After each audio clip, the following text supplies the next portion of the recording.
The sound of my mother's palm hitting my cheek echoed louder than the 12-piece band behind us.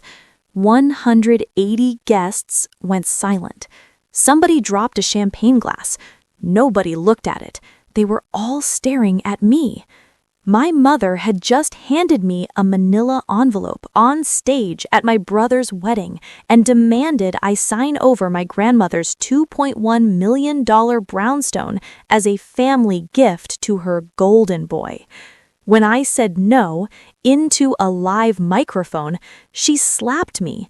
Diane Whitfield slapped her own daughter in front of every judge, partner, and old money name she'd spent 30 years trying to impress. My pearl earring, the last gift my grandmother ever gave me, hit the hardwood and rolled under a chair. And then, 45 minutes later, the woman my family said was senile walked into the ballroom with a man and evidence that would destroy my brother's wedding immediately. Before I continue, please like and subscribe, but only if this story truly resonates with you. Now, let me take you back to the beginning of the story. My name is Nora.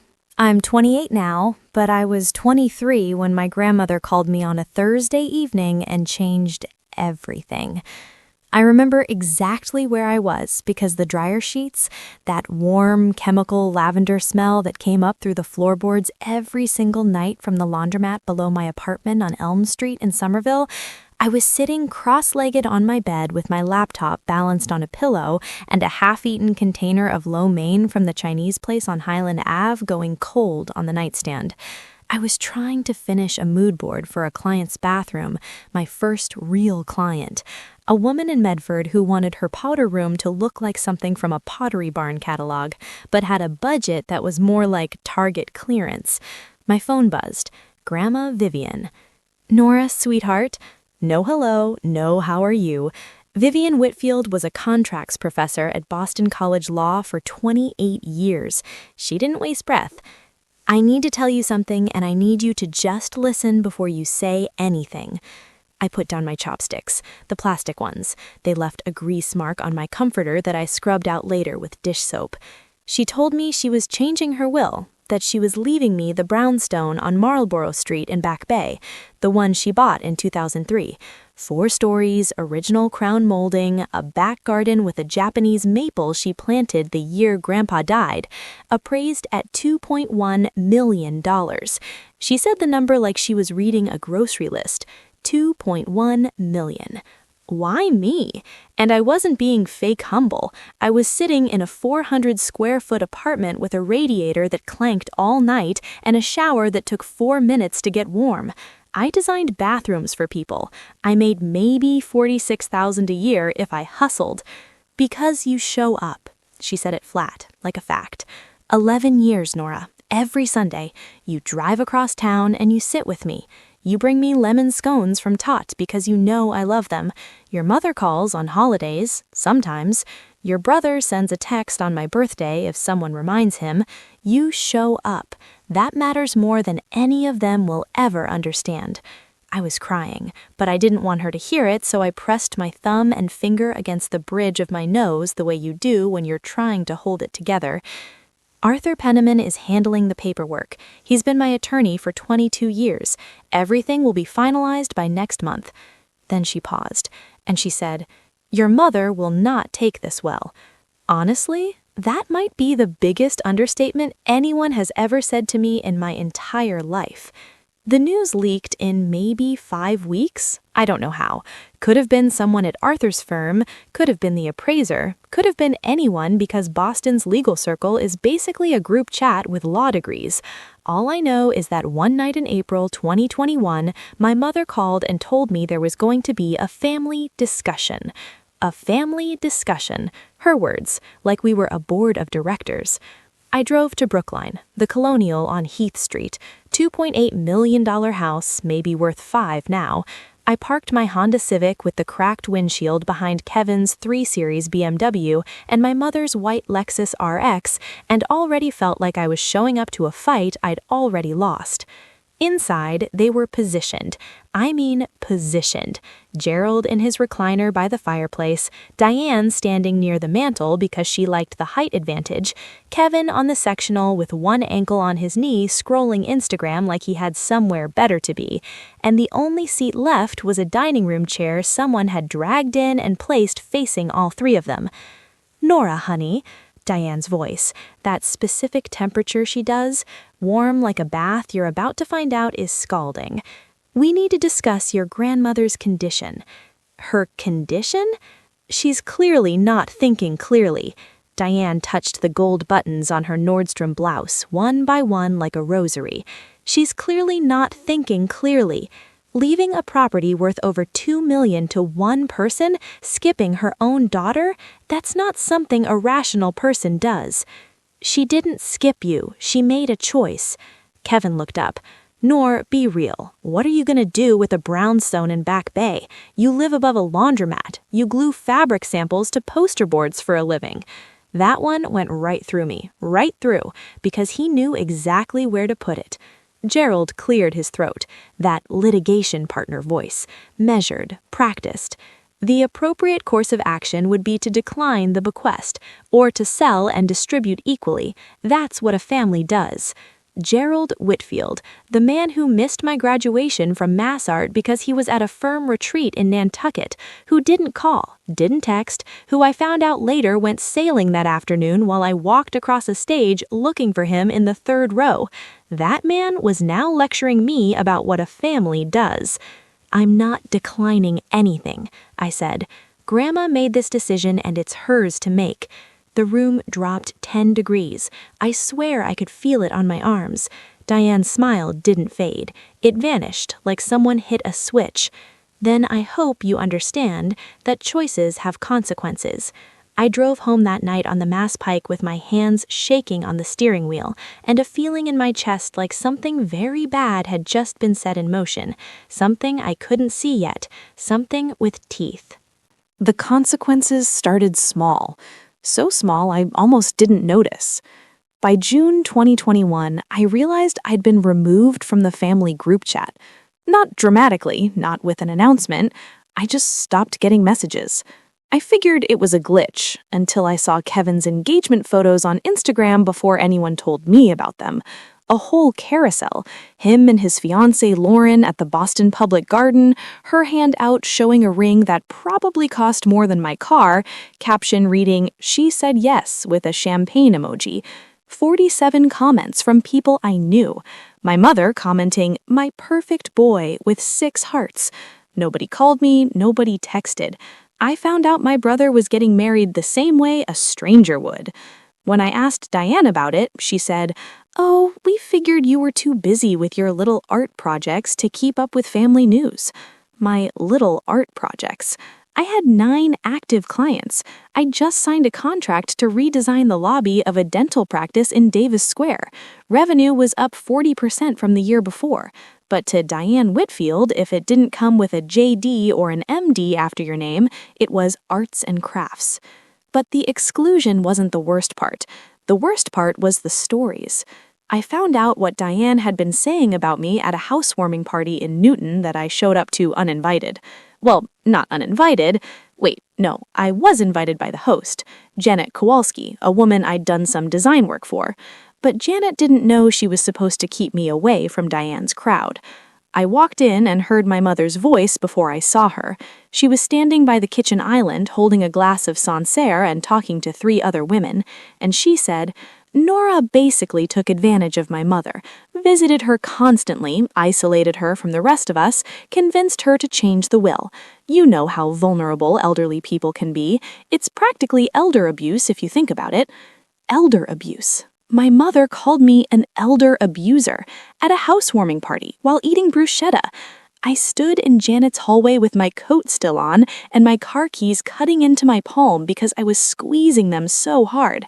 I could smell the cinnamon candle Janet had burning on the console table, Bath & Body Works, pumpkin something, and I remember thinking I should say something. I should walk in there and correct her. I should defend myself. But I didn't. I left. I got in my Civic and drove back to Somerville and sat in the parking lot behind my building for 20 minutes, staring at the brick wall of the Rite Aid next door. I thought if I stayed quiet, it would blow over. If I just kept my head down and didn't engage, eventually Diane would get bored and move on. That's what I told myself. Just wait it out. I didn't understand yet that my silence was the whole point. She needed me quiet. She needed me to not fight back so the story she was telling could become the only story anyone heard. And through all of this, I kept visiting Grandma Vivian every Sunday. She'd moved into Harborview Senior Living in Wellesley by then. A nice place. Really nice, actually. $11,000 a month nice. She told me she wanted peace and quiet, told me she was tired of the noise. But sometimes when I sat with her in the sunroom, the one overlooking the courtyard with the little fountain that never worked right, I caught something on her face, this flicker, almost like she was calculating something or holding something back. "Grandma," I asked once. It was a Sunday in October. Leaves were piling up against the courtyard windows. "Did something happen between you and Mom? Something specific?" She looked at me for a long time. Her hands were folded on her lap. She was wearing that gray cardigan she always wore, the one with the loose button on the left cuff that I kept offering to fix, and she kept saying she'd get to it. Some things need to stay where they are, at least for now. For now. She said for now, and I let it go because I thought she meant she wasn't ready to talk about it. What I didn't understand was that she wasn't saying she couldn't tell me. She was saying it wasn't time yet. 2.5 years would pass before I understood what she was hiding. 2.5 years before I understood why she'd really moved to Harborview. And it had nothing to do with peace and quiet. It had to do with fear, and with something she'd found in her own financial records that made her afraid to sleep in the same house as her daughter. But I didn't know that yet. All I knew was that my family had closed ranks and I was on the outside, and the only person who still loved me without conditions was a 76-year-old woman in a nursing home who was keeping a secret that would eventually burn everything down. That secret sat there for 2.5 years, buried, while I kept showing up on Sundays and Diane kept poisoning every room she walked into. Then, in December 2023, the wedding invitation arrived. I was at my studio. I'd finally gotten a real workspace by then, a small office on Highland Ave in Somerville, right above a nail salon. The smell of acrylic and acetone drifted up through the vents constantly. I'd learned to ignore it the way I'd learned to ignore most uncomfortable things in my life. The mail came around too. Bills, a catalog from West Elm, and then this envelope, heavy cream cardstock. My name in calligraphy so fancy I had to tilt it sideways to read it. Kevin and Lauren's wedding, March 15th, 2024. The Omni Parker House, black tie. I just held it. For maybe 2 full minutes, I stood there next to my drafting table, holding this envelope like it was a grenade. Because after 2 years of being erased, no Thanksgiving, no Christmas, no birthday calls, no texts, nothing. After 2 years of that, they were inviting me to Kevin's wedding. My phone rang that same night, 7:14 p.m. I know because I looked at the clock on my microwave when I picked up. Diane's voice was warm.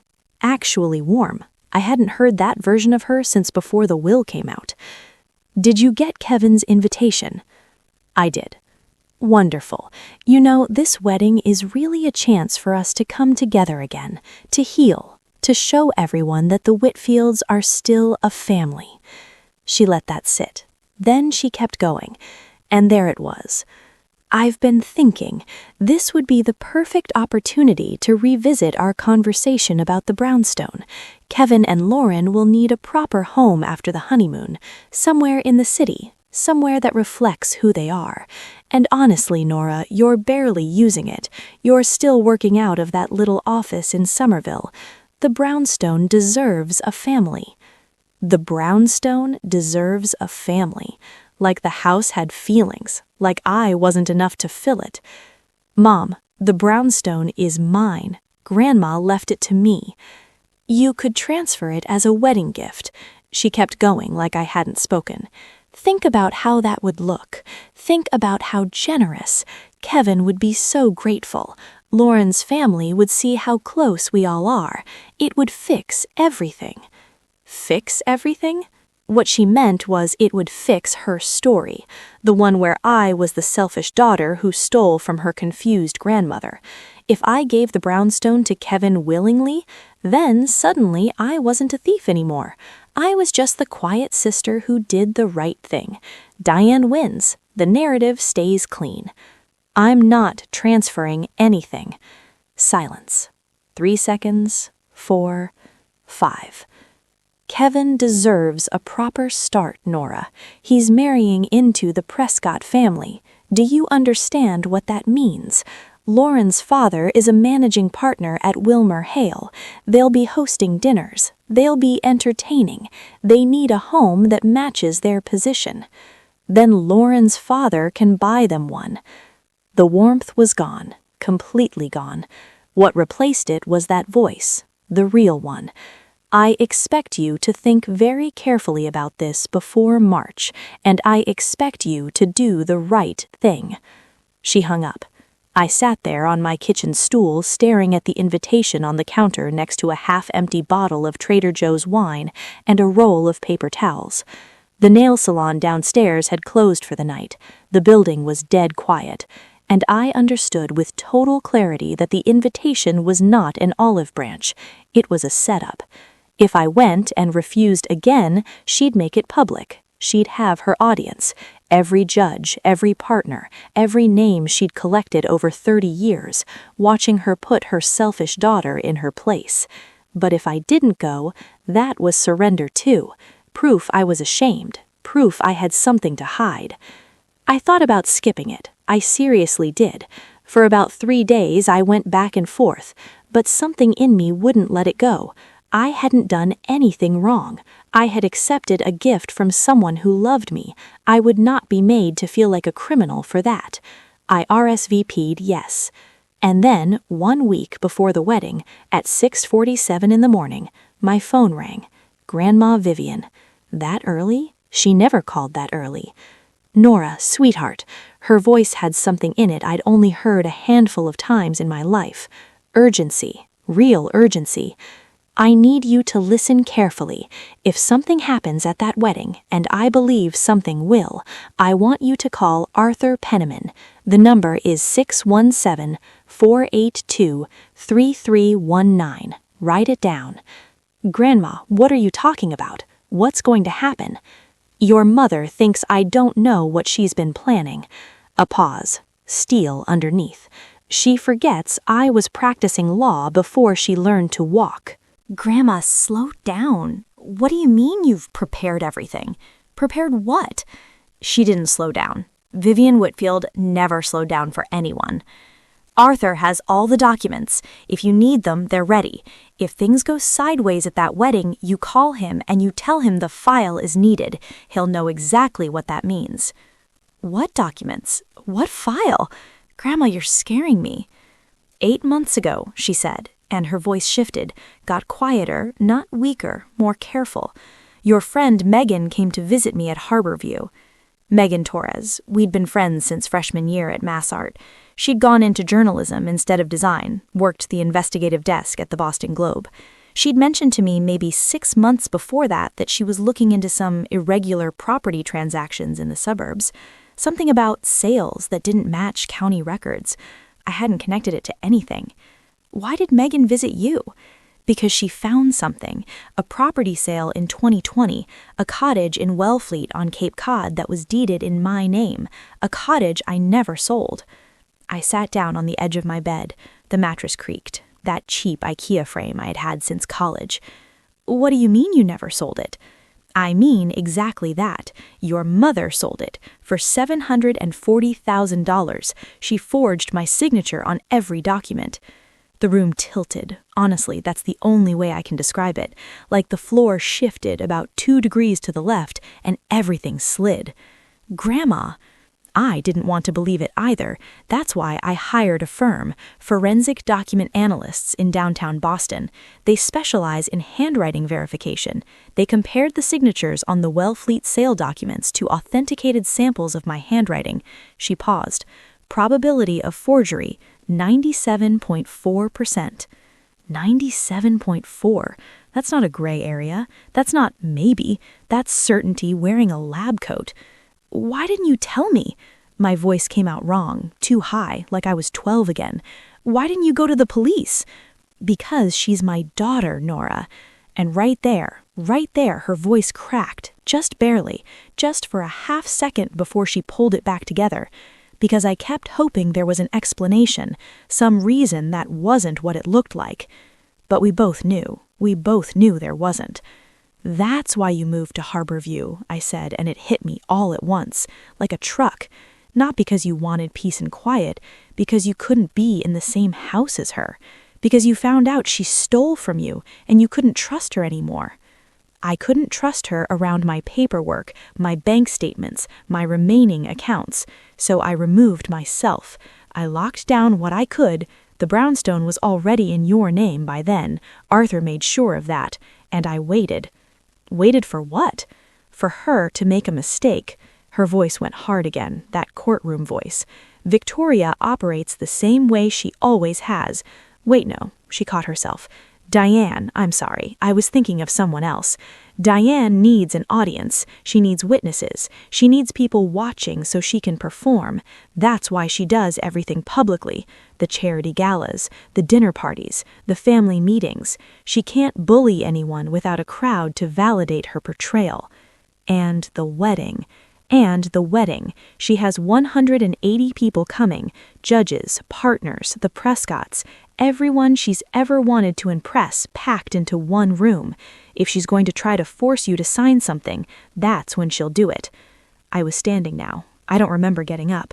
I was in my kitchen holding the counter with one hand and my phone with the other, and my knuckles were white. What do you want me to do?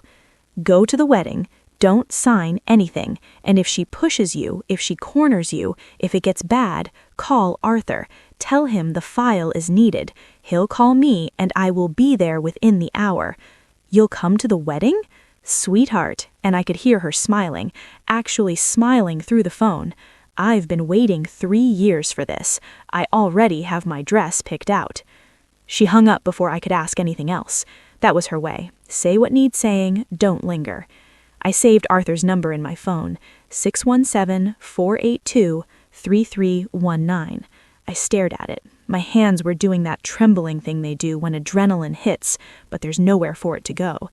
I didn't sleep much that week. I kept thinking about my mother's hands on county documents, my mother's handwriting pretending to be my grandmother's, my mother smiling at brunch while the money from a stolen cottage sat in her account.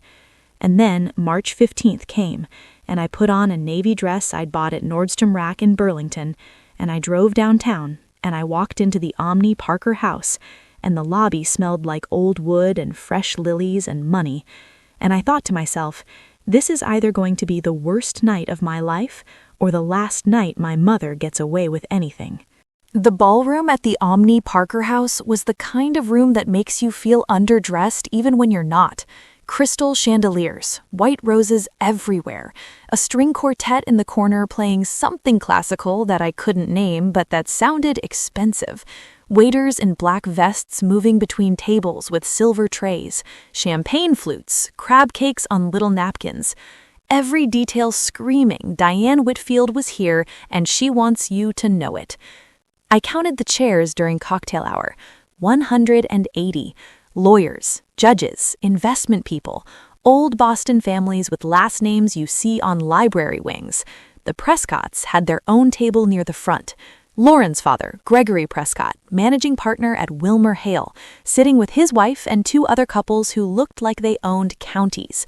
These were my mother's people, her collection, her proof that she mattered. I found my seat. Table 11, near the back, next to a second cousin I hadn't seen since I was 14, and a woman named Deborah who turned out to be Lauren's aunt from Connecticut. Nobody at that table knew why I was there. Honestly, I wasn't sure either.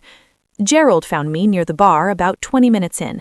He was holding a scotch. Macallan, probably. He always drank Macallan at events. Nora! A nod. His eyes moved past me to something behind my shoulder. Glad you could make it. That was it. That was the whole conversation. 30 years of being his daughter, and we had nothing. Less than nothing. We had a nod and a scotch and a silence so thick you could lean on it. Kevin came over next. He looked good, actually. Tailored navy tux, fresh haircut, that easy confidence that comes from being told your whole life that you're the special one. Lauren was on his arm in this massive beaded gown, trailing behind her like she was walking a red carpet. "Nor, hey!" He hugged me. That hug, though, arms around me but his body leaning away, like hugging a parking meter. "You came. You're my brother." He pulled back, and his face changed just slightly, this shift behind his eyes. Calculating, the same look Diane gets. "So did you bring it?" "Bring what?" "The paperwork. Mom said you'd have the transfer documents ready by today. For the brownstone, our wedding gift." "Our wedding gift." "Our," like it was already decided, like they'd already divvied up my inheritance over brunch and just forgot to CC me on the email. "Kevin, there are no transfer documents." "What do you mean?" "I mean, the brownstone is mine. Grandma left it to me. There's nothing to transfer." His jaw tightened. For half a second he looked exactly like Diane, that same flash of fury pressed down behind a smile. "Lauren and I already told her parents we'd be moving into Back Bay after the honeymoon. We already told the realtor to cancel the apartment search in the seaport." "You told people about a house that doesn't belong to you." "It should belong to us." His voice dropped, but I could feel the edge on it. "You don't even use it properly, Nora. You've got like 2 rooms furnished. You still have that same IKEA bookshelf from college in the living room of a $2 million brownstone. It's embarrassing."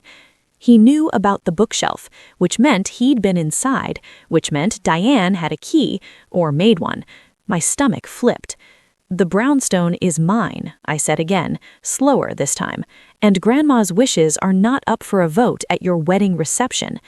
Kevin stared at me. Then he leaned in close. His cologne was too strong. Tom Ford something. I could taste it in the back of my throat. "Mom's gonna handle this tonight," he said. "And when she does, don't make a scene. Don't embarrass us in front of the Prescotts. Just sign the papers and this all goes away."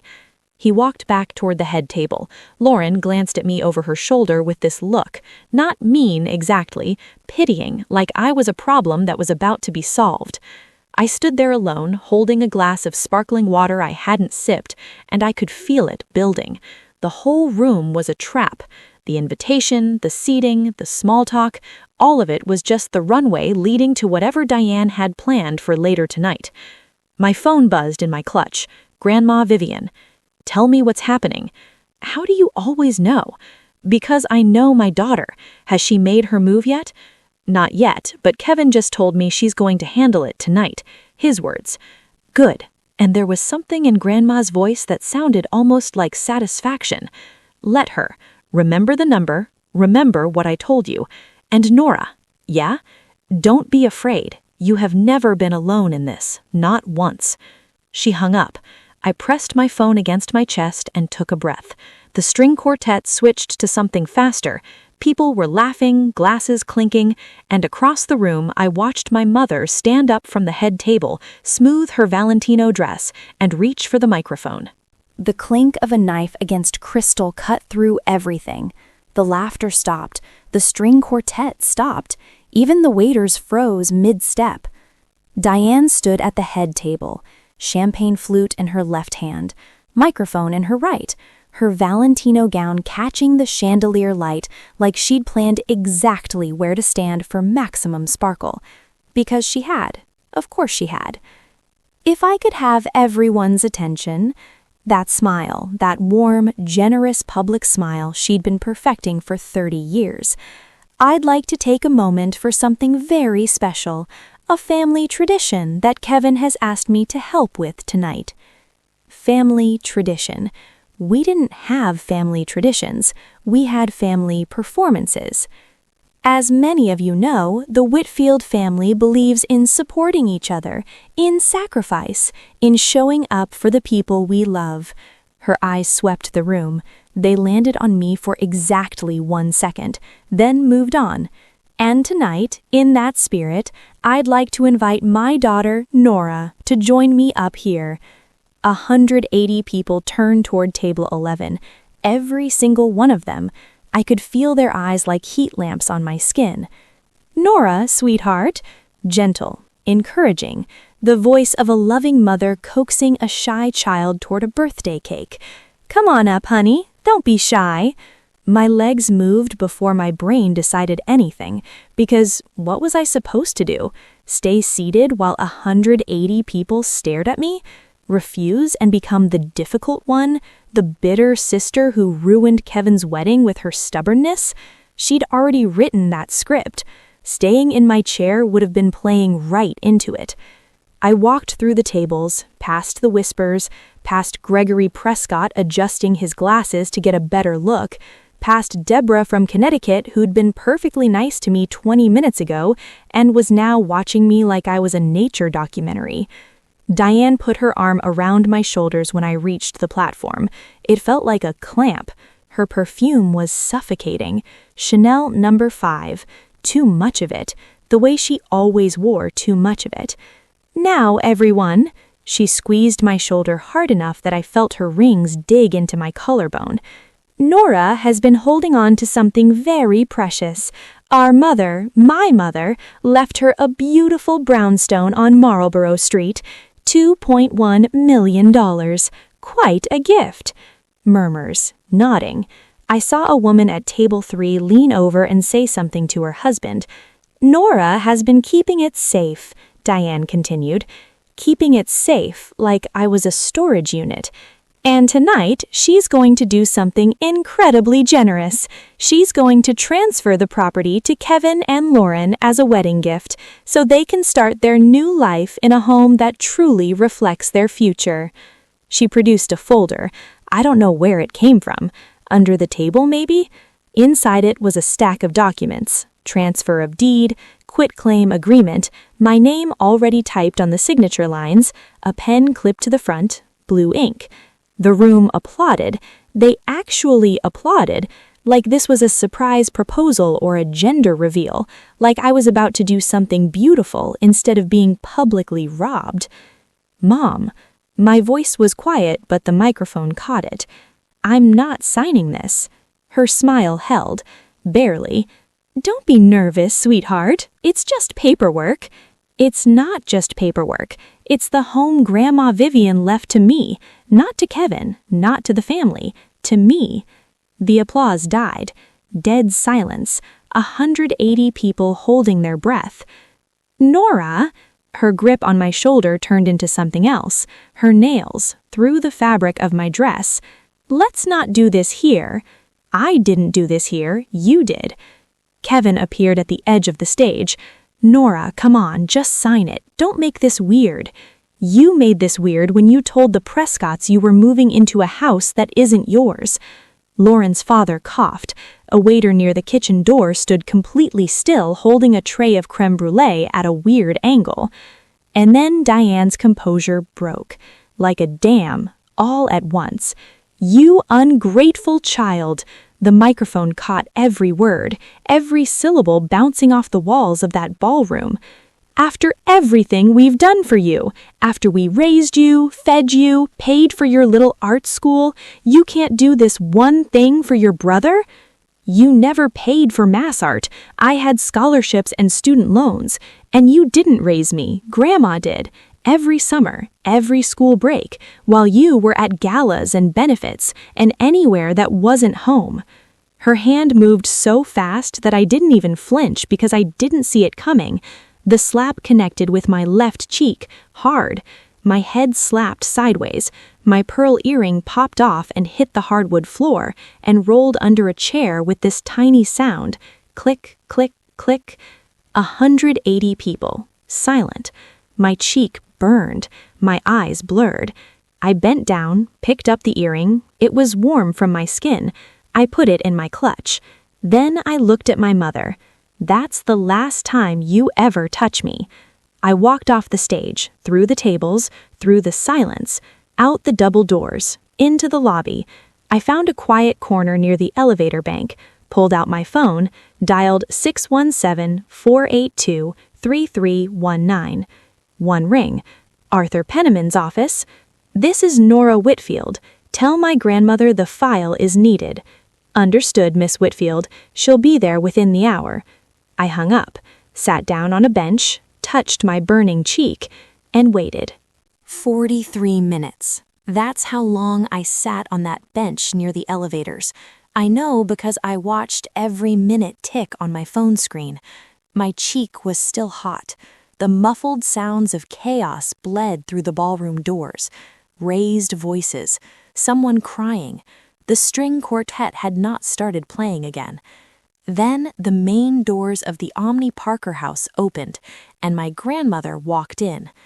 Vivian Whitfield was 79 years old. She used a cane now, but everything else about her was exactly the same. Straight back, sharp eyes, charcoal wool coat over a black dress, no jewelry except her wedding ring, and beside her walked Arthur Pennyman, wire-rimmed glasses, gray suit, leather briefcase that looked heavier than it should have been. "Grandma," my voice cracked, "you came." She took my face in both hands, looked at my cheek, her jaw tightened. "She hit you." "Yes." She kissed my forehead. "Then let's finish this." We walked into the ballroom together, her cane clicking on the hardwood. Nobody noticed us at first, then a gasp at table 4, then another near the bar. Then Diane turned and saw her mother. "Mom." White face, paper white. "What are you... how..." "I'm here for my grandson's wedding. I wasn't invited, but I came anyway." Vivian turned to face the room. 180 people, half of them lawyers. "My name is Vivian Whitfield, professor of contract law at Boston College for 28 years, sound mind, and I'm here to confirm that the brownstone at 47 Marlborough Street was left to Nora Whitfield in my will dated September 3, 2020. Legal, valid, no competing claims." Arthur held up the certified copy, then withdrew a second set of documents. "Transaction records for a cottage in Wellfleet, Cape Cod, deeded in my name until August 2020, when it was sold for $740,000. I did not sell that property. I was at Mass General for 5 weeks that summer. Broken hip. Signed nothing. Authorized nothing." Third document. "Forensic analysis, certified handwriting specialists, probability of forgery 97.4%. Diane's mouth opened, closed, nothing came out. "This entire file was forwarded to the Suffolk County District Attorney 10 days ago. Forgery and fraud, up to 5 years under Massachusetts law." "You're lying! You're senile, Mother. Everyone knows you're senile. I've been telling people for..." She stopped, heard herself, and so did 180 other people. "I've been telling people." Gerald stepped backward. "I didn't know about the cottage, Diane." "You signed the transfer, Gerald." "I signed what you told me to sign." Vivian looked at Diane one last time. "You lost me the day I found those bank statements. Tonight, everyone else just got to see who you really are." We walked out. I didn't look back. Now let me tell you what happened after, because this is the part you've been waiting for. 2 weeks later, Diane was summoned to the Suffolk County DA's office. The interview lasted 4 hours. Her attorney, a colleague from her tennis club at the Country Club in Brookline, withdrew from the case within 6 days. Conflict of interest, he said. The real reason was he'd seen the evidence and wanted his name nowhere near it. By April, the Boston Bar Association opened an ethics inquiry after 3 attorneys who'd been at the wedding filed formal complaints. Conduct unbecoming. The investigation lasted 5 months. Her license was suspended pending review. The woman who spent 30 years collecting legal connections was now radioactive to every single one of them. Partners for Justice, the charity she'd co-chaired for 14 years, sent an email on April 3rd. Subject line: "Your involvement status has been updated." 1 paragraph, corporate language, translation: Don't come, don't call, lose our number. Gregory Prescott pulled Lauren aside the morning after the wedding and told her the Prescott family had concerns about financial entanglement with the Whitfields. I heard from a cousin that he used the phrase reputational exposure. Lauren and Kevin postponed the honeymoon indefinitely. By June, Lauren moved back into her parents' house in Wellesley. The wedding was technically still legal, but the marriage was already a corpse. Gerald moved to the Marriott Long Wharf on March 28th. Wait, no, it was the Residence Inn. Actually, I think it was the Marriott. Doesn't matter. He filed for separation in May.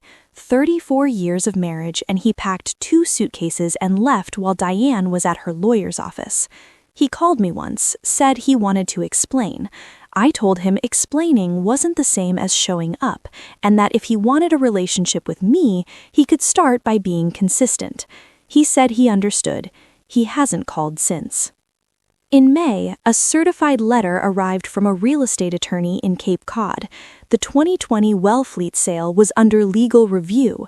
Title defects. The buyers had been notified. Arthur said if the sale gets voided, the property reverts to Grandma's estate, and the buyers would have claims against Diane for the full purchase price, $740,000 she'd have to pay back from a life that was already falling apart. The DA filed charges in September 2024. 2 counts: forgery of a legal instrument, fraud over $250,000. Diane Whitfield, the woman who ironed pillowcases and tracked which neighbors got invited to which galas, was arraigned at Suffolk County Superior Court on a Tuesday morning, wearing a blazer from Talbot's and no Chanel No. 5 for the first time I can remember. That was 5 years ago. I'm 28 now. I still live in the brownstone on Marlborough Street. Grandma Vivian comes every Sunday. I pick her up from Harborview in the morning, and we sit in the garden under the Japanese maple that's taller than both of us now. I bring her lemon scones from Tat. She brings me advice I didn't ask for but always need. My design studio has 14 active clients. I hired my first employee in January. Last Sunday, she was sitting in the garden holding her tea, and she said, "You know what I'm proudest of, Nora? It's not that you kept the brownstone. It's that you kept yourself. You didn't become her. That's the part that matters." I held her hand. The sun was going down behind the brownstones on Com Ave. The light was orange and warm, and the garden smelled like wet dirt and new leaves. And I thought, this is what it feels like when the people who love you actually mean it. If you're watching this and you've ever been the one your family tried to erase, the one they called selfish for having boundaries, the one they punished for being loved by the person who saw you clearly, I see you.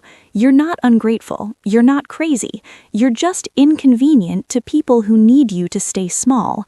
Thank you so much for watching my story all the way through. If it helped you remember that you're worthy of respect, that saying no doesn't make you a bad person, then this was worth telling. Please hit that like button and subscribe if you want more stories about boundaries, family, and finding your way. Check the description for more videos like this one, and until next time, remember protecting your peace is not a crime, it's a necessity. Take care. I'll see you soon.